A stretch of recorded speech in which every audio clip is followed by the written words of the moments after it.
اعوذ باللہ من الشیطان الرجیم بسم اللہ الرحمن الرحیم۔ سارے معاملات بہتر ہونے کا وظیفہ۔ سارے معاملات بہتر ہونے، دنیا و آخرت میں ذلت اور رسوائی سے بچنے کا نبوی وظیفہ۔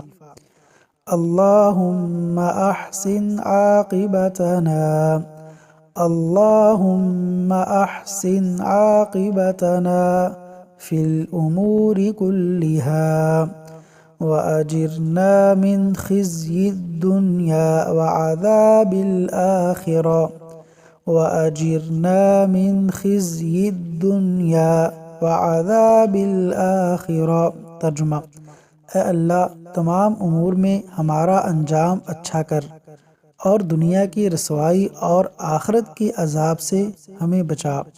صحیح ابن حبان، حدیث نمبر 2424۔